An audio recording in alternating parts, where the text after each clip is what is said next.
Hello everyone, good morning সবাইকে। কেমন আছো বন্ধুরা? আশা করব অনেক ভালো আছো। আমরাও কিন্তু অনেক ভালো আছি। আজ রিম্পা চন্দনার রান্নাঘরে কিন্তু আবারও চলে এসেছি তোমাদের সঙ্গে।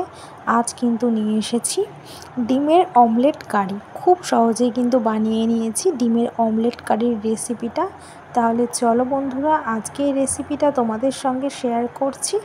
আমরা বাড়িতে কিভাবে খুব সহজেই কিন্তু ডিমের অমলেট কারির রেসিপি বানিয়ে ফেলেছি। দুর্দান্ত লাগে খেতে। তাহলে চলো বন্ধুরা, আজকের ভিডিওটা কিন্তু তোমরা একদম স্কিপ করো না, পুরোটা দেখার জন্য অনুরোধ রইল। আশা করছি ভিডিওটা তোমাদের অনেক ভালো লাগবে। ডিমের অমলেট কারি বানানোর জন্য আমরা এখানে নিয়েছি 2 কোয়া মতন আদা, 10 থেকে 12টা রসুনের কোয়া, আর একটা টমেটোমের টুকরো, আর 3 থেকে 4টে কাঁচা লঙ্কা, আর নেব আমরা 2টো বড় সাইজের পেঁয়াজকে আমরা কুচি করে নিয়েছি, আর 2টো আলুকে আমরা কেটে নিয়েছি। আর আদা, রসুন, কাঁচা লঙ্কা, টমেটো আমরা বেটে নেব শিলে। আর এদিকে একটি কড়াইতে তেল গরম করে কিন্তু ভালো করে তেলটাকে আগে গরম হতে দেবো। ততক্ষণ কিন্তু আমরা একটি বাটিতে 2টো ডিমকে ফাটিয়ে লবণ দিয়ে আমরা একটু ফেটিয়ে নেব। এবার কিন্তু আমরা ডিমের অমলেট করে নেব। তো দেখো, প্রথমে ডিমটাকে একটু গোলমরিচ আর লবণ দিয়ে ভালো করে আমরা ফেটিয়ে নিয়েছি। এবার কিন্তু আমরা গরম তেলের মধ্যে কিন্তু আমরা অমলেট করে নেব। 2টো একসঙ্গেই কিন্তু আমরা দিয়েছি। মোট 4টে ডিম করব, 2টো করে। তো দেখো, আমরা কিন্তু কড়াইতে দিয়ে দিয়েছি। এবার কিন্তু এক পিঠ উল্টে দেব। ডিমটাকে উল্টে কিন্তু এগ রোলের মতন করে নেব।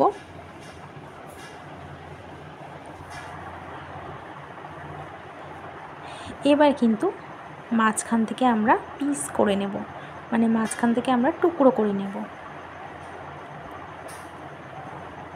তো দেখো, আমাদের ডিমটা কত সুন্দর করে ভাজা হয়ে গেছে। এবার সেম পদ্ধতিতে কিন্তু আমরা আরও 2টো ডিম ফেটিয়ে কিন্তু আমরা সেম পদ্ধতিতে কিন্তু করে নেব। তো আমাদের কিন্তু অমলেটগুলো করা হয়ে গেছে, আর মাঝখান থেকে আমরা পিস পিস করে কেটে নিয়েছি, আর দেখতেও কিন্তু বেশ ভালো লাগছে। এইভাবে খেতে কিন্তু দুর্দান্ত লাগে। তো আমাদের ভাজা হয়ে গেছে। এবার ওই কড়াইতেই কিন্তু আমরা 4 চামচ সর্ষের তেল দেব। তেলটিকে ভালো করে গরম করে আমরা হাফ চামচ গোটা জিরে দিয়ে দেব। এরপর কিন্তু আমরা 2টো তেজপাতা দিয়ে দেব। এবার কিন্তু খুব ভালো করে কিন্তু একটু নাড়াচাড়া করে নেব। এবার আমরা পেঁয়াজ কুচি দিয়ে দেব।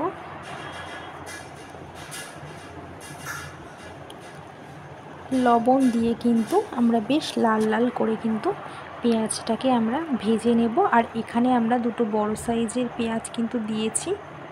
তো দেখো, লবণ দিয়ে পেঁয়াজটাকে আমরা বেশ লাল লাল করে ভেজে নেব। তো দেখো, পেঁয়াজটা কিন্তু আমাদের ভাজা হচ্ছে।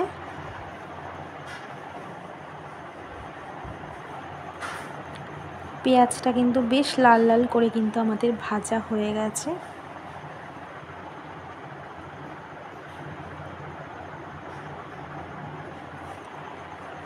এবার কিন্তু আমরা টুকরো করে রাখা আলুগুলিকে আমরা দিয়ে দেব।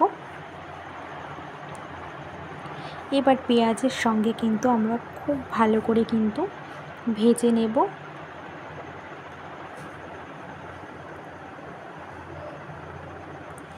এবার এদিকে আমরা মশলা বেটে রেখেছিলাম শিলে, সেই মশলার মধ্যে হাফ চামচ হলুদ গুঁড়ো আর লবণ, হাফ চামচ জিরে গুঁড়ো, হাফ চামচের হাফ কাশ্মীরি লঙ্কার গুঁড়ো, আর হাফ চামচের হাফ ঝাল লঙ্কার গুঁড়ো, এগুলো। তো দেখো, আমরা সব কিছু কিন্তু মশলা এখানে দিয়ে দিয়েছি। এবার কিন্তু আমরা কড়াইতে দিয়ে দেব আলু আর পেঁয়াজের মধ্যে কিন্তু আমরা মশলাটাকে দিয়ে দেব।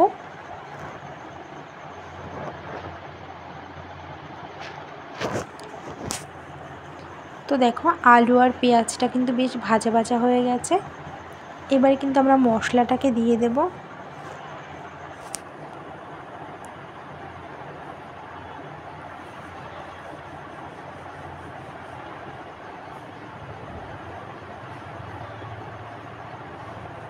এবার কিন্তু অল্প মশলা ধোয়া জল দিয়ে আমরা 5 মিনিট কিন্তু কষিয়ে নেব।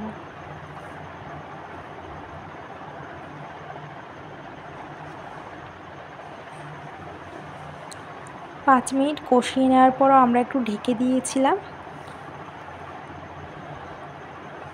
আবারও ঢাকনা তুলে কিন্তু আমরা আবারও একটু ভালো করে কষিয়ে নেব, বেশ লাল লাল করে।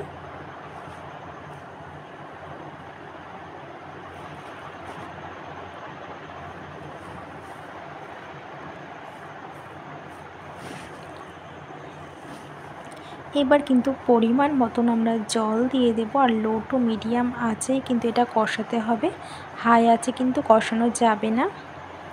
এবার আমরা 5 মিনিটের জন্য আবারও ঢেকে রেখে দেব। 5 মিনিট বাদে ঢাকনা তুলে চেরা কটা কাঁচা লঙ্কা দিয়ে একটু আলতোভাবে নাড়াচাড়া করে নেব। দেখুন কত সুন্দর একটি কালার চলে এসেছে। এবার ডিমের অমলেটগুলিকে আমরা দিয়ে দেব, টুকরো করে রাখা অমলেটগুলিকে আমরা কিন্তু ঝোলের মধ্যে দিয়ে দেব। তো দেখো এক এক করে আমরা দিয়ে দিচ্ছি।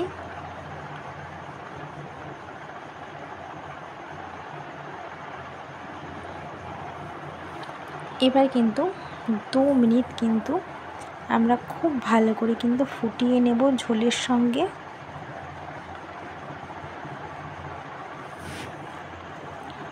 এবার একটু গরম মশলার গুঁড়ো দিয়ে দেব উপর থেকে ছড়িয়ে। এবার একটু ভালো করে নাড়িয়ে চাড়িয়ে একটু ফুটিয়ে আমরা কিন্তু নামিয়ে ফেলবো ডিমের অমলেট কারি রেসিপি। তো বন্ধুরা তৈরি হয়ে গেছে কিন্তু আজকে ডিমের অমলেট কারির রেসিপিটা। স্বাদে কিন্তু 1 নম্বরে এই ডিমের অমলেট কারির রেসিপি। তো বন্ধুরা কেমন লেগেছে আজকে আমাদের এই রেসিপিটা? আজকের রেসিপিটা যদি তোমাদের ভালো লেগে থাকে তাহলে কিন্তু অবশ্যই একটি কমেন্ট করে জানিও।